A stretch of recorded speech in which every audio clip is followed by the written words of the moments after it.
que se encontra em Mateus, capítulo 7, versículo 7. O título diz assim, eu vou lendo para ganhar tempo. A persistência na oração. Peçam e será dado. Busquem e encontrarão. Batam e a porta será aberta. Pois todo o que pede, recebe. O que busca, encontra. E aquele que bate, a porta será aberta. Qual de vocês, se seu filho pedir pão, lhe dará uma pedra? Ou se pedir peixe, lhe dará uma cobra?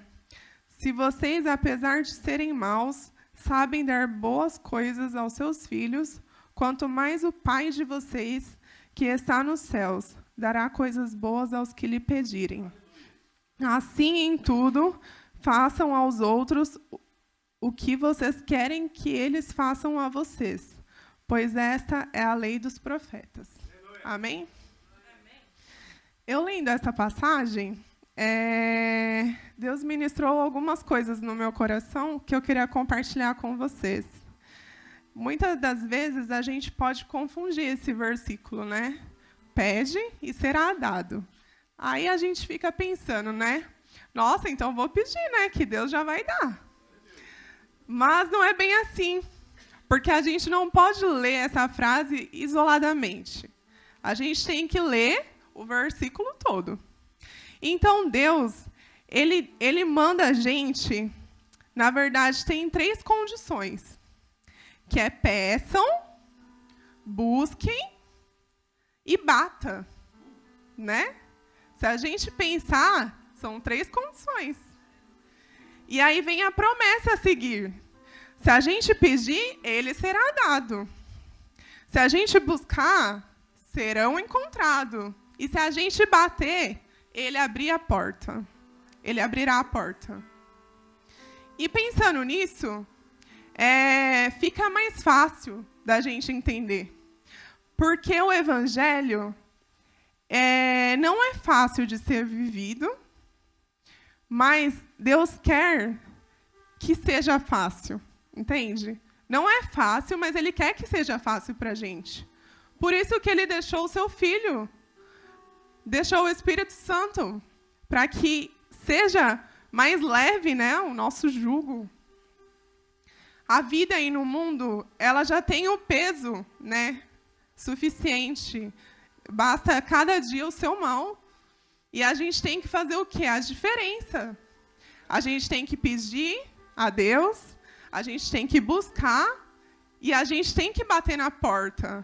Porque assim Deus irá olhar para nós e falar assim, nossa, eu estou vendo sinceridade nesse filho. Nossa, eu vou estender as minhas mãos e vou enviar providência de vida para ele.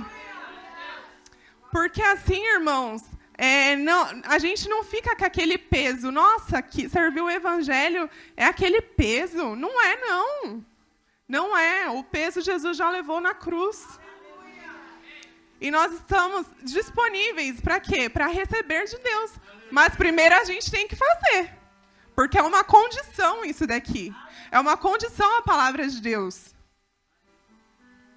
Deus, Ele, como diz aqui no versículo mais à frente, que nós, sendo maus, sabemos o que dá aos nossos filhos. Né? A gente sabe o que dá para uma criança. Comida, né? Dar banho, trocar, deixar uma roupa limpa. Imagina Deus olhando para nós e vendo assim, nossa, realmente Ele precisa disso, mas por que eu não vou dar isso? Porque Ele não quer perder você. Às vezes, se Ele der aquela coisa que você quer, vai escapar, vai fugir. A nossa visão, ela é limitada. A gente olha como se fosse um cavalo, com aqueles negócios, como que é o nome? Viseira, né? A gente parece um cavalo com aquela viseira, a gente só olha para frente. Mas Deus, quando Ele quer dar uma coisa para a gente, Ele olha 360 e Ele vê, Ele fala assim, não está no momento ainda de eu dar isso para o meu filho. Falta mais um pouquinho, deixa ele buscar mais, deixa ele ficar mais maduro, né? E eu coloquei aqui 2 pontos importantes sobre o tempo de Deus, né, que fala aqui, nessa passagem. Existem 2 tempos, né? O tempo de Deus é o Kairos. É um tempo indeterminado para acontecer. Como diz na Bíblia, em Pedro, diz assim, que para Jesus, um dia é como 1000 anos, e 1000 anos como um dia. Então, esse é o tempo Kairos. É indeterminado para acontecer. Pode acontecer hoje ou pode acontecer amanhã. Para Deus é a mesma coisa. Mas o nosso tempo é o Cronos. Tempo com horas, tempos com dias, tempo com anos, tempo com século. E, às vezes, no nosso pensamento, a gente olha assim e fala assim, nossa, mas eu estou pedindo há 10 anos a mesma coisa. Mas para Jesus passou só um dia. Para Jesus é só um momento ali que a gente viveu. E a gente está medindo as coisas. A presença de Deus, as coisas de Deus, aliás, a gente nem mensura, irmãos. São coisas que nem o nosso pensamento é digno de mensurar, porque Deus está disposto a nos dar, mas a gente tem que fazer a nossa parte em buscar. E uma coisa que eu queria dizer aqui para vocês é isso. A gente vai fazer as metas, né? As metas, colocar os objetivos. Mas, primeiro de tudo, coloca a presença de Deus. Porque a presença de Deus, ela é suficiente na nossa vida. Se a gente tiver a presença, a gente vai ter alegria. Se a gente tiver a presença, a gente vai ter paz. Se a gente tiver a presença, a gente vai ter vida longa. Aleluia! Glória a Deus. Então, se os irmãos vão fazer, façam com fé. Fala, não, eu vou fazer porque eu sou um filho obediente. E eu vou receber em nome de Jesus. Aleluia! Glória a Deus. Demalabalabas. Demalaba cheia. Aleluia, aleluia.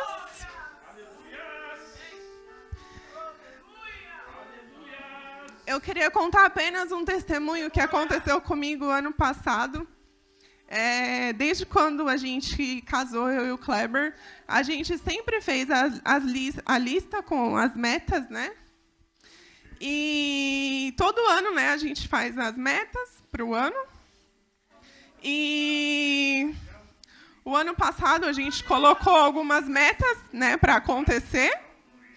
E eu vou dizer isso porque eu não sou melhor que você. Mas porque Deus, às vezes, quer mostrar algo para os irmãos.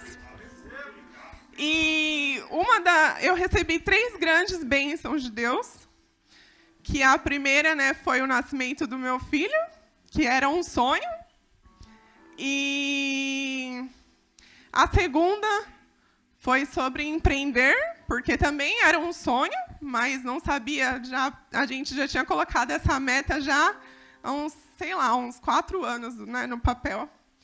E a terceiro ponto foi o ministério. Mas não foi que eu pedi a Deus cargo, pedi algo para Deus. Não, eu pedia para Deus algo novo na minha vida.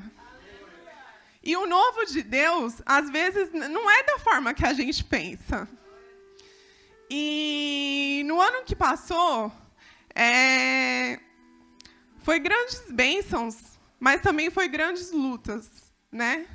Porque um lutador, ele só ganha a partida depois que ele apanha muito, né? E Deus quer ensinar a gente algo. E eu quero contar isso para os irmãos para quê? Para aumentar a fé dos irmãos.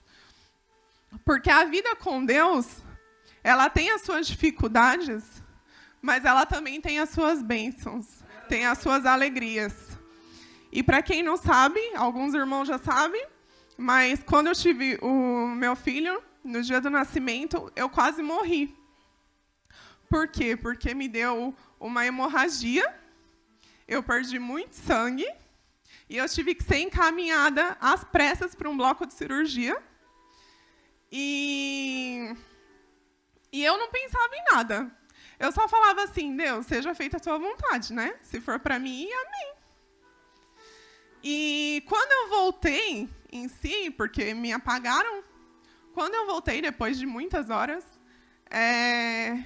eu olhei assim, o Kleber estava sentado com o Gael assim, numa poltrona, e eu só agradeci a Deus pela vida, pela nova oportunidade. E a partir daquele momento, Deus me ensinou muitas coisas. Ele me ensinou, nesse momento do puerpério, no momento que eu fiquei em casa, que a dependência com Deus é a melhor coisa que a gente pode ter. Às vezes a gente se preocupa com o dia de amanhã, às vezes a gente se preocupa em fazer tantas coisas, em ser tanta coisa, mas Deus às vezes só quer aquele momento com você. Às vezes Ele só quer aquele momento, você orando e falando, Deus, eu estou aqui, me ajuda. E o ano passado foi isso que eu aprendi, a dependência de Deus e a confiança, porque eu sempre fui uma pessoa muito controladora, gosto das minhas coisas certinhas, gosto das contas certinhas, do dinheiro aqui, do dinheiro ali. E Deus falou assim, não. Quem trabalha na sua vida sou eu. E eu vou te mostrar que eu que controlo a sua vida, não é você. E falando hoje parece fácil, né? Mas foi muitas lágrimas derramadas, muitos porquês, muito Senhor, por que comigo? Mas hoje eu estou aqui para te falar isso. E com certeza vai servir para alguma coisa para você. Então, que hoje você possa se dedicar a Deus e falar assim, Deus, realmente, obrigada, Deus, por este momento. Que a sua presença seja o suficiente na minha vida, que assim as demais coisas serão acrescentadas. Que a partir desse ano, a sua vida possa ser diferente, mas não é porque é um novo ano, não. É porque você está dando passo para a mudança.